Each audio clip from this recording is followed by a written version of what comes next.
Good afternoon, everyone.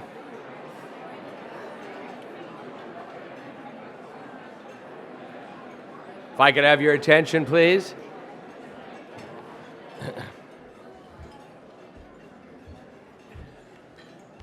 Hello, everyone. My name is Steve Merksamer, and I'm pleased to welcome you on behalf of PPIC's Board of Directors to our program today with our special guest, Ann O'Leary, Governor Newsom's Chief of Staff. I've had an opportunity to spend a little time with Ann since she was named Chief of Staff, and I can assure you she's a policy wonk through and through. And so I know, Ann, you feel right at home here at PPIC, and I want to thank you very much for joining us today. As most of you know, this event is part of PPIC's 2019 Speaker Series on California's future. We would like to certainly thank the sponsors of this series for their underwriting support. These organizations are listed on the screen and on the back of your program, and since they're also paying for all of our lunches today, I think we should give them a nice round of applause.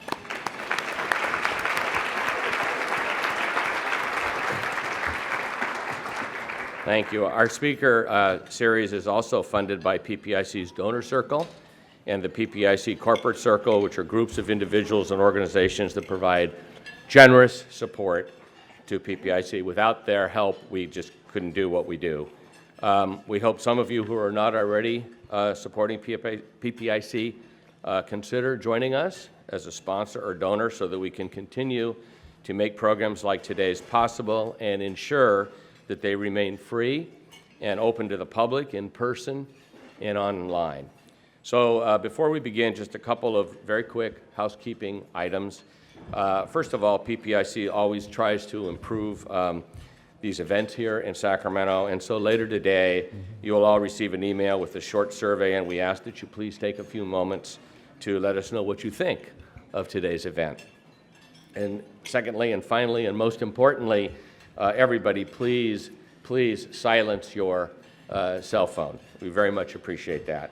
So now I'm pleased to introduce PPIC President and CEO Mark Baldassare, who will moderate today's conversation with Chief of Staff Ann O'Leary. Thank you.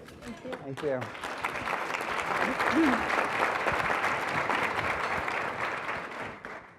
Thank you very much, Steve, for the introduction, and welcome to all of you. Thanks for joining us today. What a great crowd we have. And a pleasure to share the stage with you today. I just want to mention a few things about Ann's background, and you can read more about it in the program. But Ann has had a very distinguished career both in government and in policy leadership positions. And we're very fortunate to have Ann serving as Governor Newsom's Chief of Staff. Among the many important roles that Ann has been in, one was to be a senior policy advisor to Hillary Clinton in 2016, one of three of the senior policy advisors, and many other roles which which we can see have shaped the interests that she has in a range of public policy issues. But there are some that we'll want to delve into in more detail than others today. Particularly those around early childhood development, and I look forward to learning more about your background and interest in that area a little later on in the program. But we're going to have a wide-ranging conversation, as we always do, for maybe about 40 minutes or so, and then I want to open it up to questions in the audience. So please start thinking about what your questions are. How many of you have met Ann O'Leary before today? So some of you, those who are working with her, right? Okay, that's good. But for most of us, for me, today was my first day meeting Ann O'Leary, and she holds one of the most important positions in state government. And we look forward to getting to know you much better as the administration, as time in the administration goes on. But we agreed to one question, which those of you who were here when we had an event with Senator Atkins, the Senate Pro Tem, will recognize this question, and I thought I'd ask the same question of the Chief of Staff of the Governor, which is, what are one or two of the biggest issues that you think that the Governor and Legislature need to take action on in 2019? Well, first, let me just say thank you so much, Mark, for having me, and for everybody at PPIC. Steve is right. I am a policy wonk at heart. I am a consumer of policy reports, and so I have long been reading PPIC reports, and it's really an honor to be here, so thank you. I think the biggest issues that won't be surprising to everyone is that the cost crisis that is hitting California. And by cost crisis, I mean, how do we make sure that people in California can have affordability and opportunity to really take advantage of the California dream? I think too many people in California are really seeing that slip away. They're seeing that at the stage in life that they are at, they may not be where their parents were. They're not able to afford homes. They're not able to afford childcare. They're not able to pay for college for their children as they grow older. And I think if the governor wants to do one thing this year, it's really to frontally address the cost crisis in California. And that will take many forms. It will take making sure that if we look at healthcare, that our healthcare is more affordable. He's put in very serious investments in his budget with relation to making sure we have money to increase the subsidies so people up the middle class spectrum can afford healthcare. He's put a very robust package together on housing to make sure that we have increased housing production. We've talked about working with the legislature to ensure that we can deal with the rent crisis in California.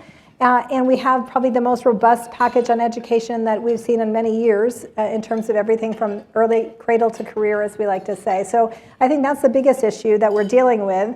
And I know we'll get into other issues, but I'll just say two more, which is that even as we deal with the cost crisis, which is really at the forefront of everyone's mind, every day we're dealing with how do you make sure that you are effectively running the government of California. And that will be everything from teacher strikes that are happening as we sit here today, right now in Oakland. We had them in LA. We expect they may happen in other jurisdictions. It'll be everything from the energy crisis. 1 week after we came into office, PG&E declared that they announced they were going to declare bankruptcy, which is a big issue. We have been, tussling with the Trump administration. So all of these issues, and I think showing that the governor can effectively manage all of those crises he will be measured on that. And then he'll also be measured on who he is really as a leader, which is that he is known as a bold, courageous leader who really speaks for justice for all. And I think that you'll see that, whether it's his fight for safe drinking water or criminal justice reform. So those are, I think, the biggest issues that we see we're facing this year. Thank you. And the first budget that the governor proposed in January and his presentation of the budget is really an opportunity to provide a vision statement for what that leadership is going to look like for the next at least 4 years. And I wonder, as I think back to Governor Brown's budgets, a constant theme was fiscal stability of the state. Is there some theme that comes out, overarching theme, or would you say it's more around the three issues that you say? If we look at the whole budget, and is there something in particular, if we were to go back to that document and read, that you think provides that vision statement for the leadership? Well, I think the governor came in. This is an incredibly unique opportunity. We have $21 billion in surplus. But many people, in fact, I was talking to someone just before we started the program, many people in this room were here during the Great Recession, and they know the cuts that California had to address during that time. So when the governor looked at the $21 billion surplus and looked at, how do we make sure that we move forward on this affordability and opportunity agenda, but how do we also make sure that we're responsible? So one of the things that I think is impressive about his budget is that of the $21 billion, 86% of that money is one-time spending, because we did not want to saddle budgets for years on end with ongoing spending that we may not be able to sustain. So that's a conversation we'll have with the legislature. He was very, very forceful in making sure that we have a continuing robust rainy day fund, but that we also go further than that. We have a reserve fund for the safety net, And that we also look at how could we use some of the surplus to pay down some of our pension liabilities. So I think what you'll see is a very responsible budget, but also in a budget that does invest in structural inequities that can be one-time spending, and then some ongoing spending, such as universal preschool and ensuring that we can provide 2 years of community college for free to Californians. So it's a mix of those, that package. Thank you. So you're about halfway through the first 100 days of the new administration, right? And I'm wondering, as you look back at the first half of the 100 days, are there any accomplishments in particular that you are very proud of? And as you look at the next half of that first 100 days, what's on your to-do list? So let me take the first part, which is, we came into office, obviously California has been devastated by wildfires over the last years, and particularly the last 6 months of last year. And so one of the first things that the governor did was to really look at how can we make sure that we're continuing with those recovery efforts to help communities who have been harmed, but also to prepare for future wildfires. So there are two things that I would say that we did in that category. One is really worked with the legislature to pass a proposal that allowed us to provide property tax backfill to people in Paradise for 3 years, first time ever in California. It oftentimes will be 1 year, but really saying to Paradise, we're here, we're going to support you, we're going to make sure that you can rebuild. The other thing he did is he signed an executive order to say, let's look at vulnerable communities so that we can be prepared. Give me a report within 45 days. We just got that report from CAL FIRE about what more I can do to ensure that we're preparing for wildfires and mitigating some of the dangers. And so he will soon be taking action on that. That was a really big deal, and I feel very proud of that. And I'll say two other issues. He came into office really on a mission on safe drinking water. He spent a tremendous amount of time in Central Valley. Many of you are from the Central Valley, and many people in this room, I met all sorts of water folks as I walked in, but many people have made it their life's work to really make sure that we have safe drinking water, and yet we have 1 million people in California who wake up every day. 1 million people wake up every day, and they can't use the water in their home to brush their teeth and to have a sip of water as they wake up. And so these are real issues, and so in the first bill, he also passed emergency funding, $20 million for safe drinking water. So those were big issues. And then the third one that I feel personally really proud of and happy about is that on this first day of office, he signed an executive order to make clear that we were going to do everything in our power to make prescription drugs more affordable in California. What it does is it requires that we have a single purchaser in our state, bring together our purchasing power so that we can bring down the cost of drugs, prescription drugs. That will be meaningful to people's lives, but it will take some time. But these are the types of stepping stones that I think we're really proud about in our first 50 days. What's on my to-do list next? Okay, so we've got some work to do.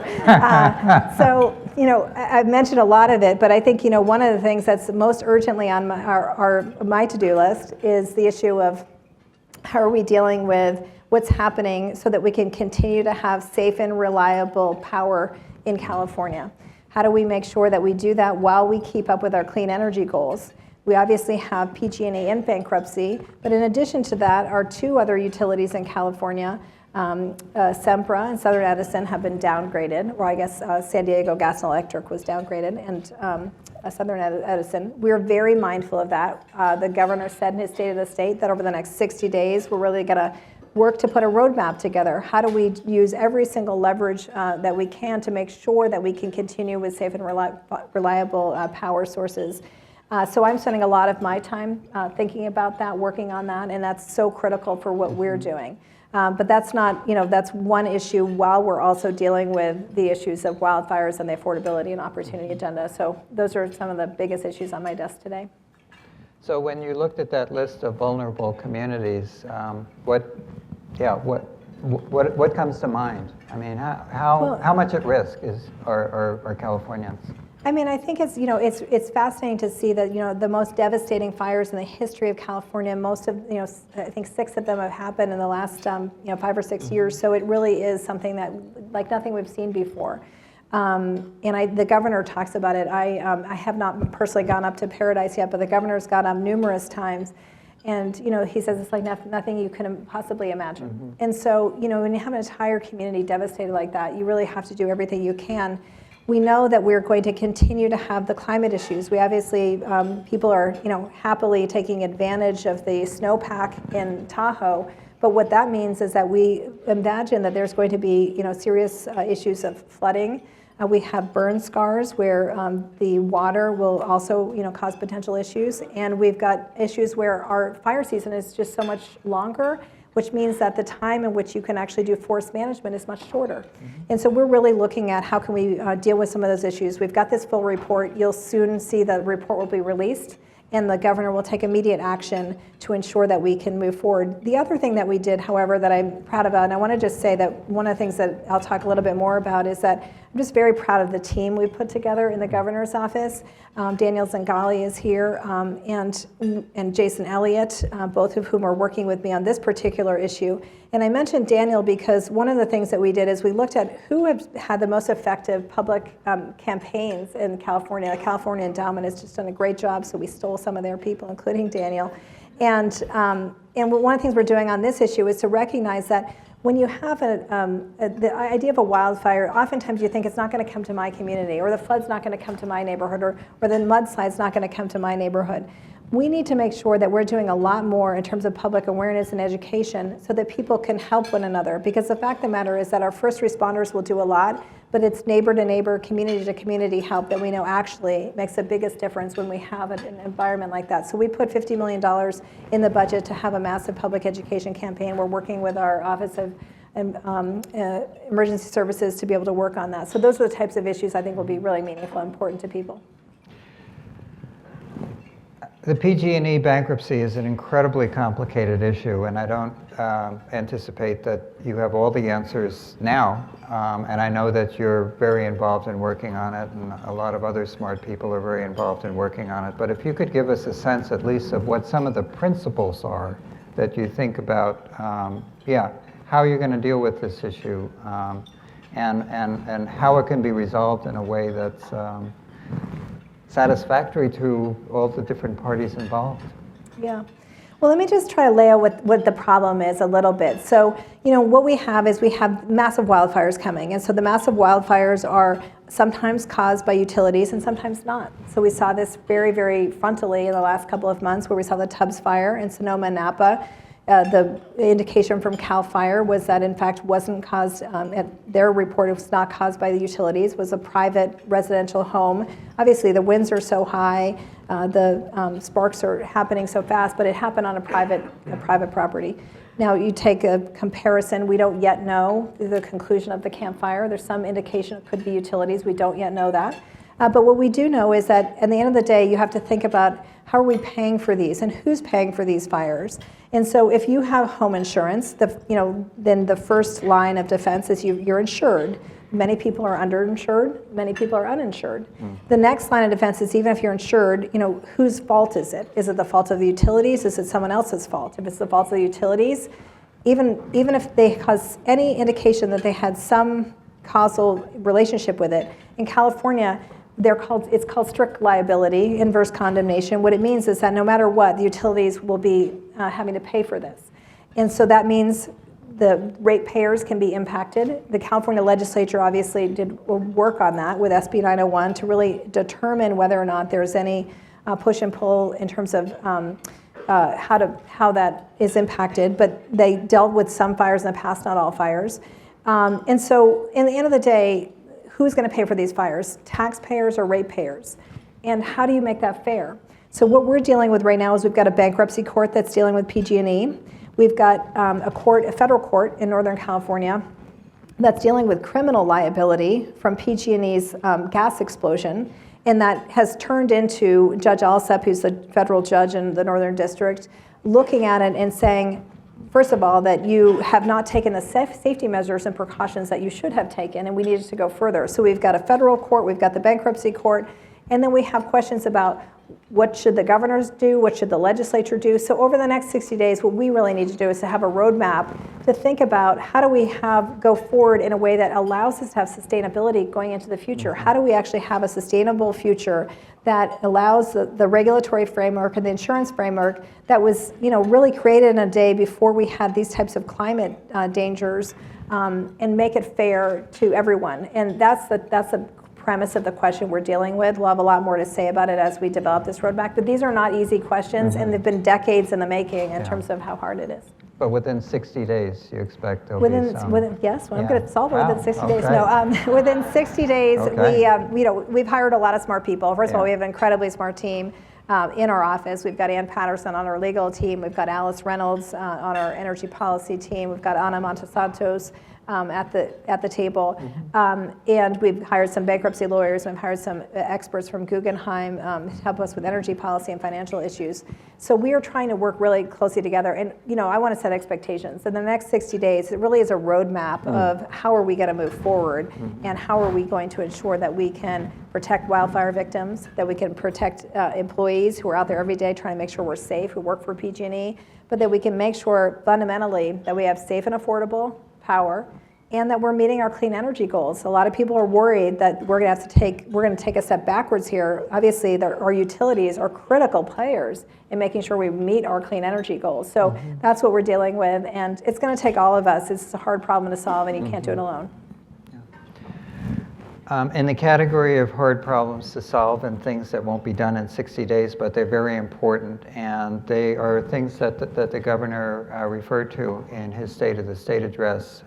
I'd like to get your views on what the state's water and transportation priorities are. There were two things that were said in the State of the State address that definitely caught my attention. One was the mention of a single tunnel solution for the Delta, which didn't get a lot of other attention yet because there was then a lot of attention to something else that was said about long-term planning having to do with high-speed rail. So yeah, I think it would be great to hear from you about the overall transportation and water planning and how those two proposals that the governor's put out there, what they are and what they mean for California. Yeah, thank you. I think, one of the most important things, I think, if you've been in, public service for a long time, is you look at how there are some problems that are never going to be solved in the time of service that you're in office. And so if you have 4 years, if you have 8 years, they're decades in the making. And so one of the things you have to think about is, what is the aspiration? What's the vision? And then pragmatically, how can you get the most done during your time in serving? And I think if you look at high-speed rail and if you look at the tunnels, those are two good examples of this. So let me take high-speed rail first. Obviously, this was something that was started, a vision that was started by Republicans and Democrats. Pete Wilson, the first person to start this, followed by Schwarzenegger and then by Brown, saying we need to have a high-speed rail that goes from north to south, and that it will be the first in the United States, and that we are going to do everything we can to try to move that forward. And I think it's important to look at the different steps that were taken along the way. We obviously had a bond measure that was passed, but we also had federal funding that came up under President Obama, under the American Reinvestment and Recovery Act funds. And so when we got into office, it was our duty to look at what is the federal law, what are the state laws, and how can we do everything we can to make sure that we can make forward momentum and progress, but also be realistic. So to have a reality check, this high-speed train costs about $80 billion. We have about $20 billion. And so how do you make sure that you're using that $20 billion in the smartest way within the construct of the law, and you're making as much forward momentum as you can? And so we really looked at that. We obviously did a lot of talking to the High-Speed Rail Authority, making our own thinking about it, and we also looked at the law. It's really important for people to understand that the way that we receive the federal funds from the American Reinvestment Recovery Act dollars required that we build in the Central Valley first. That's the requirement of the federal dollars. You have to start in the Central Valley. It was the governor's perception that instead of going from Madera to Poplar Avenue in Bakersfield, that we should go fully from Merced to Bakersfield, that we should make sure that we have a full working high-speed rail in the Central Valley. But that as we spend the dollars to make that a priority so that people can see that we can do it, that we have a high-speed rail, that we also make forward momentum. Let's do the environmental reviews. Let's make sure that we continue the electrification up in Northern California. Let's make sure that we continue the looking and planning so we can get from north to south. But let's get something done. And it was interesting in terms of the way he talked about the Central Valley in the speech. The national media and even the state media were very focused on the high-speed rail and whether he clearly laid out his vision or whether he was rolling it back. But people in the room who were from the Central Valley came up to us afterwards and said, I've never heard anyone talk about the Central Valley like that. I've never heard a governor talk about the Central Valley. He talked about opportunity. He talked about the fact that we're not just agriculture, that we're about economic development. We're about making sure that everybody in California has an opportunity. And he wants to invest in the Central Valley. And that was powerful. I mean, people came to our offices and had tears in their eyes just really about what this was about. Now, this is a hard issue. I've worked a lot on a lot of different issues. I probably most analogize this to the fight we've had in our country over universal health care for years. We put out universal health care. I had the blessed opportunity to work for both President Bill Clinton and Hillary Clinton for many years. Universal health care was something they tried in the 1990s. They did not get it on the first try. But what they did do during the 1990s is they got the Children's Health Insurance Program passed. So by the time we got to passing the Affordable Care Act, already over 90% of kids in America had health insurance. Over 90% of kids had health insurance. So you have to think about how much good can I get done practically during my time in office? How can I make sure to do as much good as I can? So what Governor Newsom thought is the most good I can get done is make sure let's get this train built in the Central Valley. Because we will get from north to south, but we got to get something done. So that's what he was trying to say. We take all the blame that we may not have said it as artfully as we could, but we certainly think that there's a lot we can get done. And I think the same thing can be said of the, should we have a double tunnel, should we have a single tunnel? The fact of the matter is that what he was really saying in the speech about water is we need to have all options on the table. We need to have a portfolio of ways we do this. We need to do a better job of using the water we have and managing the water we have and making sure that we all of the stakeholders have their needs met. We saw that in your PPIC report, very similar. So I think this is really about how we can do as much good as we can, but be really practical about what you can get done during the time in which you're in office. And it's the first time I've heard that there was a requirement with the federal funds for it to be used first, priority being in the Central Valley. So yeah, which makes it so ironic that the federal government has come, banging on our door. Because the fact of the matter is that we'll have a very strong defense. We'll show them that we have actually met the requirements, that we are doing exactly as we required, and that's what this is about. And they should not be, wagging their finger at us about taking our money away. Let's talk about the federal government for a minute. Let's talk about the federal government. As long as the name has come up, right? So during the early days of the Newsom administration, we have a federal shutdown over a wall. Now we have a national emergency declared by the president over a wall. And we have Californians in our January survey saying of all the issues out there, the one that they're most concerned about in this context is immigration, right? So how do you think about the federal-state relationship? You just got back from DC. You're very familiar with DC. You've worked there. You know it probably as well as anyone possibly can. What's the path forward between not just Newsom and Trump, but the state and the federal government, California? Well, let me tell you, when we were in the transition period, the governor was governor-elect at that point, and President Trump said he wanted to come to California and look at the wildfires. I told Governor-elect, then Governor-elect Newsom, about my experience, which is that I worked for Hillary Clinton when she was a U.S. Senator, newly elected U.S. Senator representing the state of New York during 9/11. And that was really transformational for me in terms of my work in public policy and my understanding of the federal-state relationship, which is to say that really in those early days after 9/11, I can assure you that there was no partisanship, there was no politics. The Bush White House could not have been better to work with in terms of making sure that they immediately worked on making sure we had the funding. We actually asked for $20 billion immediately for New York for recovery from 9/11. The President Bush immediately said yes to that, and we worked hand in glove. Now, of course, there were some disagreements along the way, and that's, the history books will show that. But the fact of the matter is that when you have disasters and you have real issues that are impacting your state, there is no partisanship. You have to work together, and it's critical. That's what you're elected for. You're elected to be using the taxpayer dollars to ensure that you're protecting the people that you serve.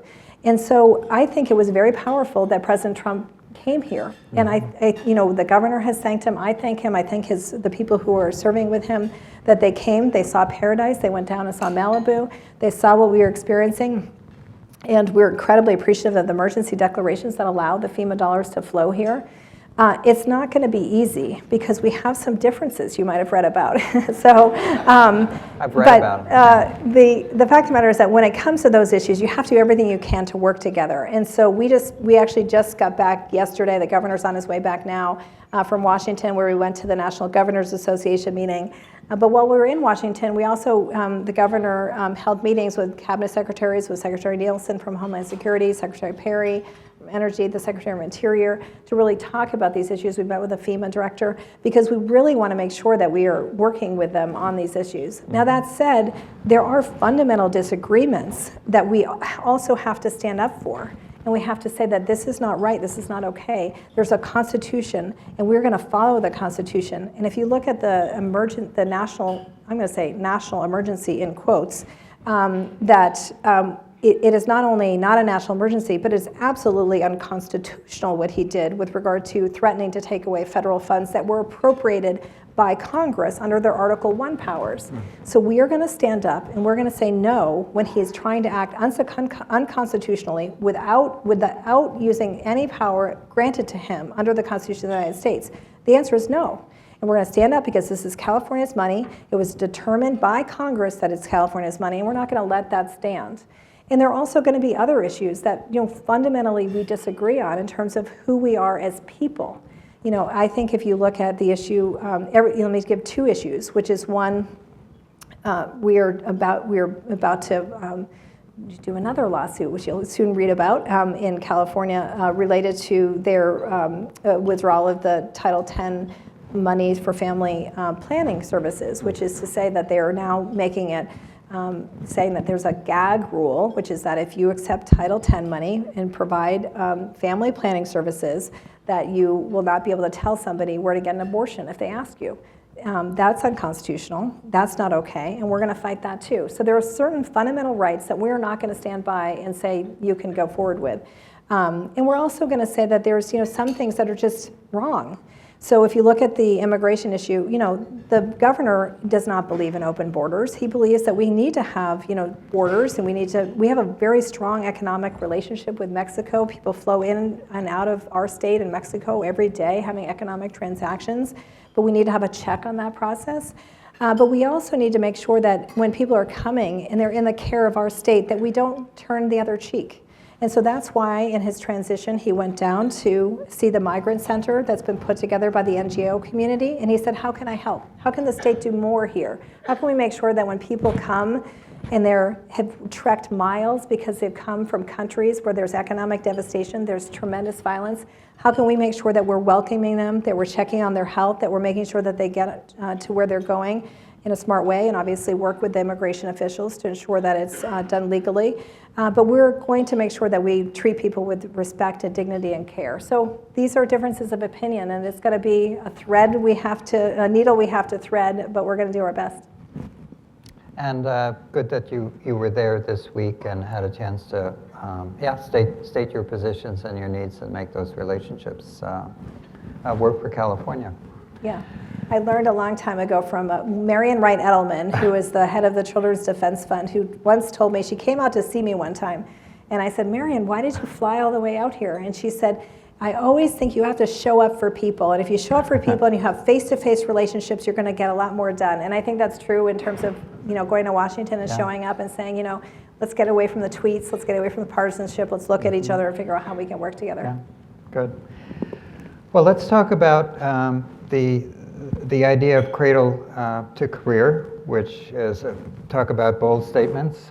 One that the governor talked about during the election, and then your appointment, I think really signaled to all of us that this is something he's very serious about. So I'd like to get your vision of what cradle to career means, so that we can, those of us who are in the public policy world, can understand what it means for us. And maybe, for me at least, a little bit more emphasis on the early childhood education part and development part, which I know that's an area of expertise for you. Yeah, thank you. Well, I think, if we look at there's a lot of attention that's paid to inequalities in our state and our country, whether it's wealth inequality or inequality of opportunity. And I think that one of the things that the governor feels so strongly about is that we do need to have a California for all, and that starts with making sure everybody has opportunities.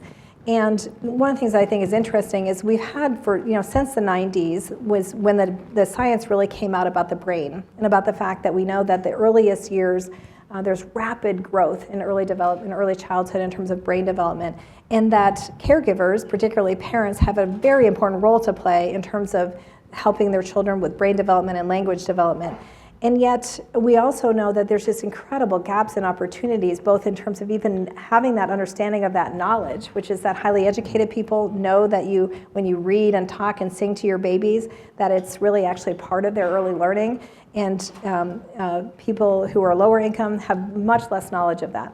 And so one of the things that the governor really, it was powerful to me. I was not part of his campaign. I was watching from afar. But having somebody campaign on early brain development in early childhood was all the juice I needed. It was great. And I think, you look at what opportunities does a governor have to really make a difference. Think about Governor Pat Brown. Governor Pat Brown, in his first year in office, created the master plan for higher education that has long lived Pat Brown's first year in office.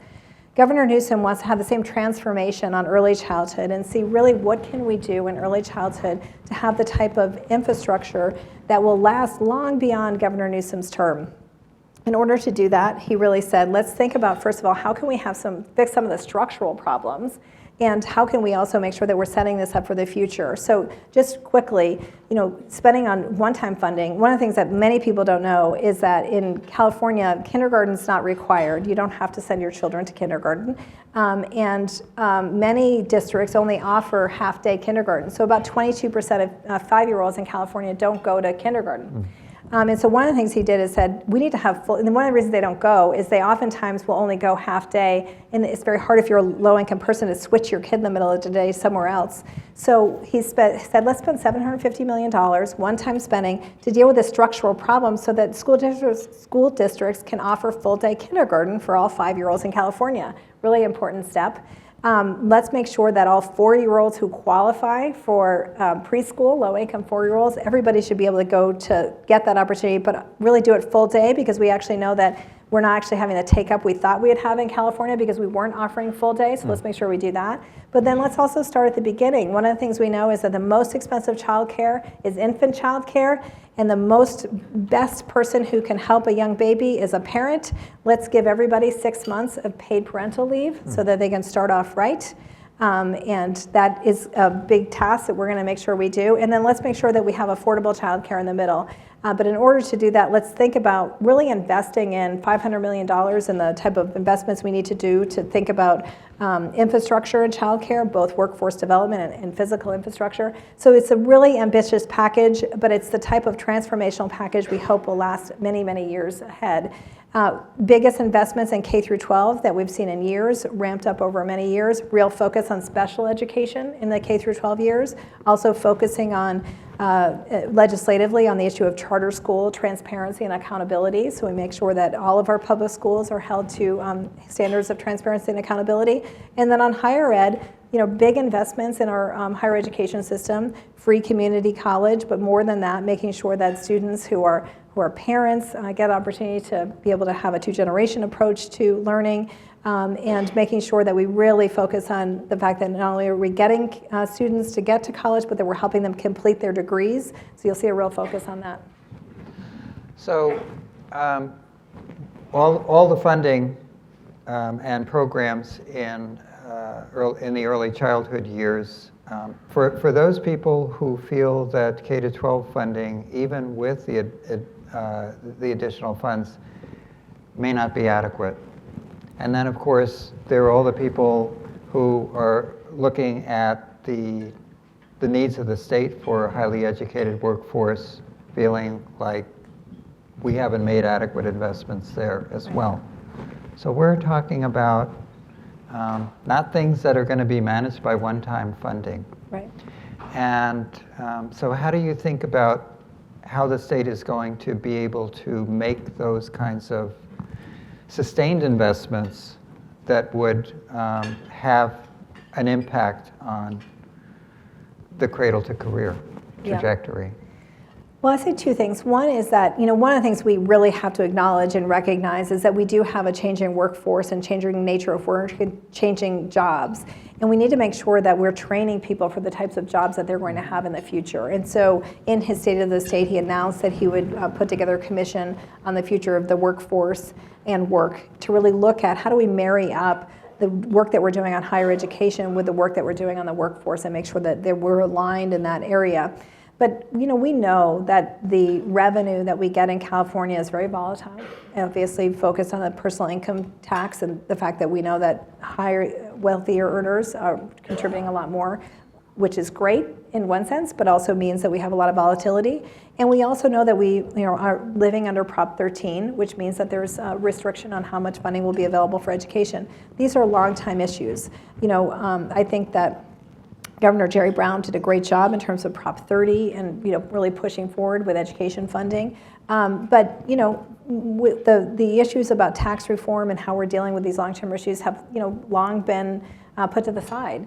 And there probably will be a need for a conversation to look at how do we have some stability and how do we make sure that we have the ability to move forward and have long-term funding. Because the fact of the matter is that even though we have the biggest investment in K through 12 education that we've had in decades, we also know that we remain, I think it's like 41st, 42nd in the country in terms of our per pupil spending. So we have a lot of work to do, and it's going to take hard conversations with everyone in this room participating.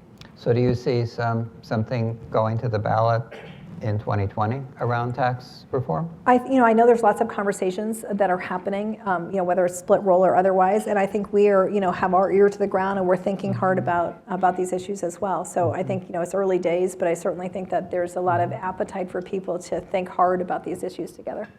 You mentioned the work that you did with the Clinton administration around expanding access to health care.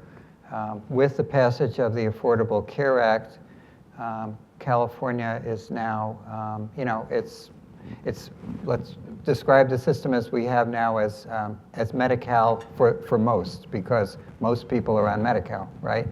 And the proposals that are in the budget will expand access to health care, but so maybe we have something that's, Medi-Cal for more people, as well as people being able to be eligible for the private health insurance. But they'll still be millions short at that point. So will we be moving towards a Medicare for all system in California?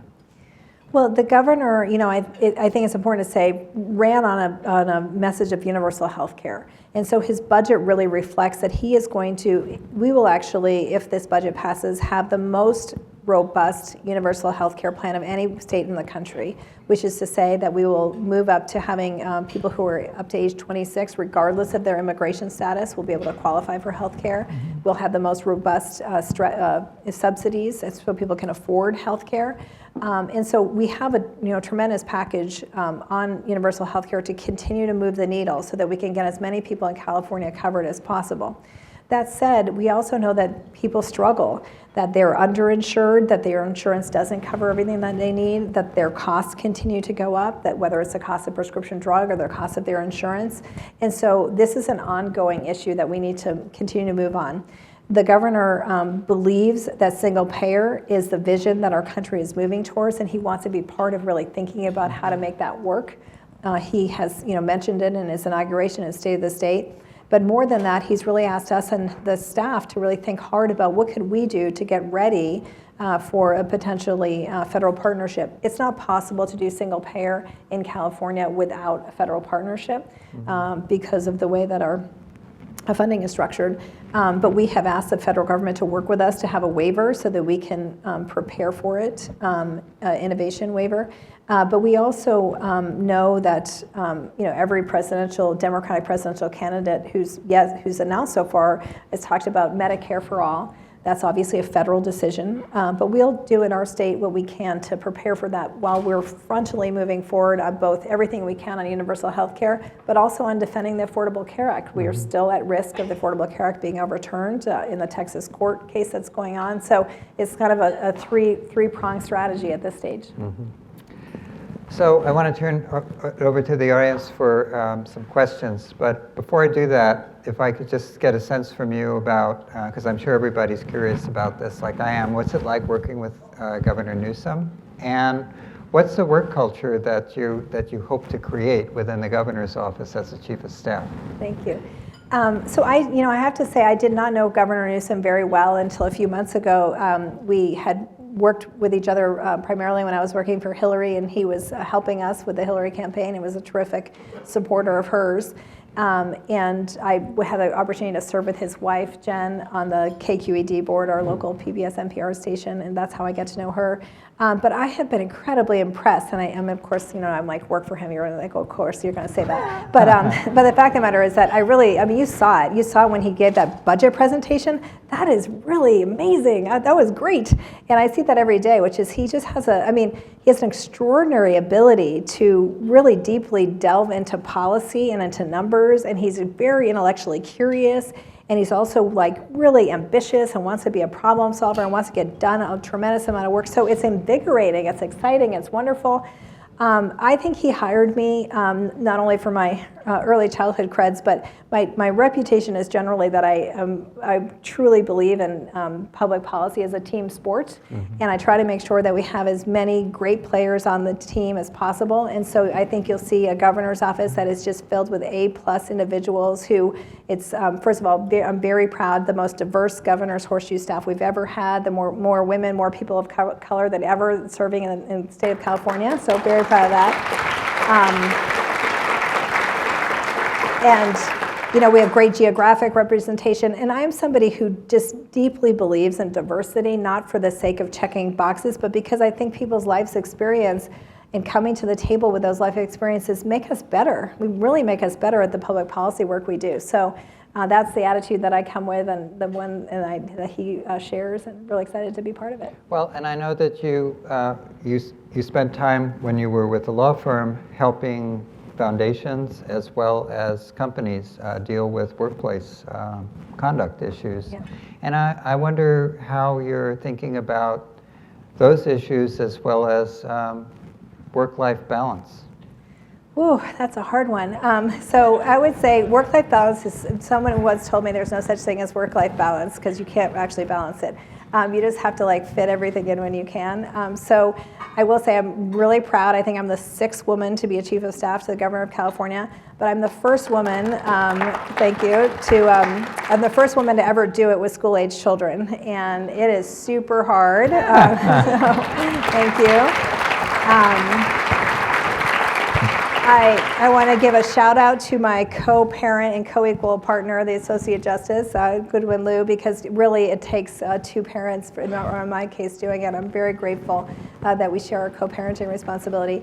One of the things that I really like to do is to say to people, you're going to be better at your job if you are taking those moments and those times to be with your loved ones, whether it's a family members or friends or your children, and refresh yourself. But also not only do that, but also go read an interesting article or an interesting book or watch a movie or do something, because being a human helps you be better at your job. So we're trying to that's a profound statement. So we're trying to really make that part of the culture that we work in. That said, it is a very intense job. It is a crisis every day in terms of something coming at our plate that we might not have expected. So it's intense, but I'm looking forward to supporting people and trying to work together. Well, I'm glad to hear those things that you're telling your staff. That's what I try to tell my staff too. And hopefully you and I follow what we're saying as well to some degree, as much as we can. Questions? Yes? Let's try to get a few questions in. I'm sorry we've run a little late. Do you need to leave exactly at 1 no, I'm good. Okay, good. Hi, I'm Amber Mace with the California Council on Science and Technology. First of all, thank you so much for taking on this role. It's wonderful to have a self-proclaimed policy wonk at the helm. And so you just discussed a number of very weighty issues with very sometimes technically complex, and people are passionate and have different perspectives and views on this. In this era of alternative facts, how do you ensure that you have access to the information you need? Can you talk a little bit about how you tap into the science and technology and innovation ecosystem to inform the work that you do? Thank you so much. Hillary Clinton, when I worked for Hillary for many years, she used to joke that Washington was sometimes an evidence-free zone. We want to make sure that we do not live in an evidence-free zone, which is to say that I deeply believe in science and evidence and facts. I am an attorney by training, which means that I always try to get to the bottom of what the facts are. And so one of the great things about California is that we have think tanks like PPIC, but in addition to that, we have just the most amazing institutions of higher education with experts and deep thinkers and scientists and innovators. And so we want to make sure that we're tapping into that. And so I think that there's formal ways that that's set up that we can do that, but there's also really an encouragement of staff to come with the evidence, with the sites, with making sure that they're looking at where the experts are in California and nationally, and that we are not making decisions without looking at the evidence. And so we'll always do that. And if you think we're not doing that, hold us to it. Question here? Good afternoon. Sarah Botches with the California Association. Oh, I'm so used to projecting. Sarah Botches with the California Association of School Business Officials. My question's relating to energy. I think sometimes we forget that our facilities are about 50 to 60 years old in the K-12 system. And having the opportunity of being in these events allows us to communicate with other entities that we don't have access to. So in my table, I was sitting with the Energy Commission discussing if there are opportunities to go green, to talk about the next Energy 2.0, making sure that our public entities, public agencies, and school districts are part of the conversation, because we have a lot of land, we have a lot of facilities that are aging, and we're trying to move towards the 21st century in education. So I think knowing that education wants to be a partner in those conversations of energy, renewable uses, and opportunities to expand the products that are available to us as your public entities, knowing that, are we partnering and are we having LEAs being at the being part of the conversation of how are we using and expanding whatever alternative sources will be, because we're caught in the middle as part of the community, be it the wildfires. Everyone looks to schools as that hub for shelter and security for our students, as well as the economic engine to propel our future. So for us, is knowing, is education being seen as an entity to ensure we're part of any energy conversation? Thank you. Yeah, thank you so much. One of the things that I'll keep mentioning is I just believe as the policy we do depends on the people that we have on our teams. We've got a great a woman named Kate Gordon, who's the head of our OPR, who spent many years working on renewable energy, particularly looking at the school issue. And so I know there's more we can do. I know that groundwork has been laid in California, and that in order to meet our renewable goals, one of the things that we need to do is to look at how we as a state are doing and how we as public entities are doing, not just at the state, but also at the local level as well. So really look forward to partnering with you on that. I know Kate will be a robust part of that conversation. Do you see California signing on to the Green New Deal? It's interesting. The Green New Deal is a real, it is a vision, but it's a vision that we've already accepted in California. Yeah. We've already adopted the notion of making sure that we have green, and I think it's a matter of, as I talked about before, how do you make sure that the grand visions that we've set forward, that you can pragmatically get done? And you'll see that Gavin Newsom really is a pragmatic progressive who is going to make sure that we make the Green New Deal a reality by making very forward movement and steps here in California that we've already started, thanks to Jerry Brown and others. Thanks. Question here?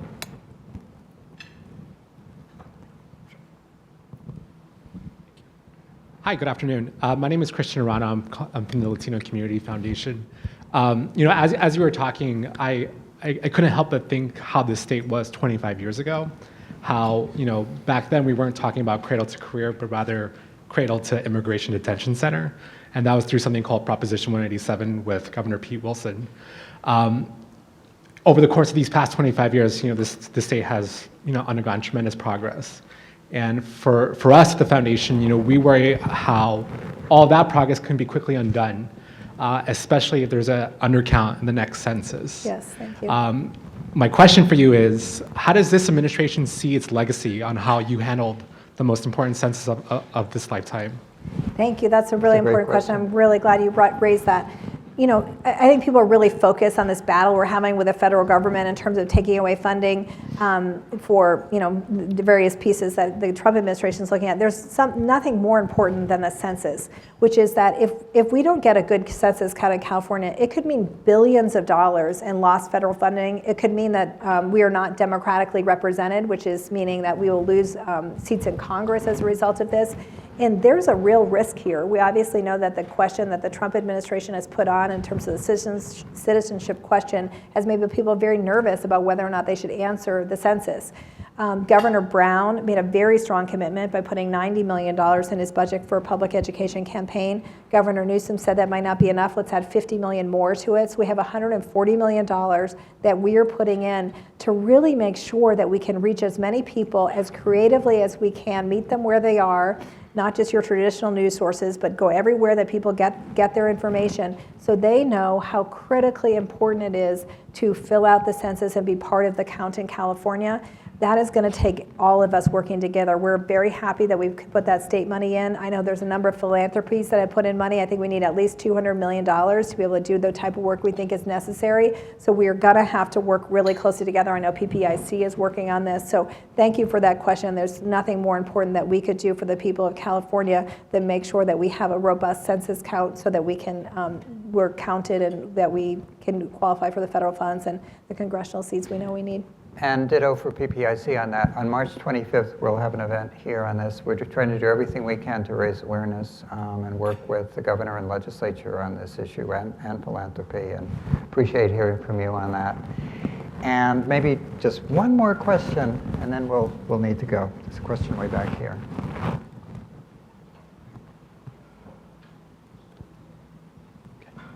Hi, yeah, my name is Brad Hooker from AgriPulse, California. And I just want to get some ideas of agriculture going forward, because so many of those issues impact agriculture. And is it going to have a seat at the back of the table, or back of the car, I guess? Or is it going to be a part of it? Yeah, thank you. I think that it's so critical. Obviously, we are right now in the middle of working on the voluntary settlement agreements related to water, which takes everybody at the table. It takes agriculture, it takes conservationists, it takes water users, and we're really wanting to make sure that we do this in a smart way. The governor recently made some new appointments to the Water Resources Board. He also appointed Bill Lyons, who comes out of the agriculture community, to be an agricultural liaison in our governor's office. Obviously, Karen Ross, our agricultural secretary, is an important part of this conversation. We are optimistic. We're incredibly thankful that the stakeholders are at the table working with us closely. And we are going to make sure that we do this in a way that we feel like is balanced and smart. And again, I appreciate PPIC's contribution to this conversation and their most recent report on the San Joaquin Valley. And so I think we're really looking forward to working with you and know that everyone needs to be at the table. And I want to thank you so much for spending the time with us at this lunch. And I also want to invite you to come back sometime. Thank you. Because we have a lot of other things to talk about, and I look forward to hearing about your progress and plans, and I wish you all the best. I want to thank Steve and Ann O'Leary for being part of our conversation here today. I want to thank all of you for joining us, as well as the sponsors who made it possible. Stay tuned for the next PPIC event, and have a wonderful afternoon. Thanks so much. Thank you so much. Appreciate it.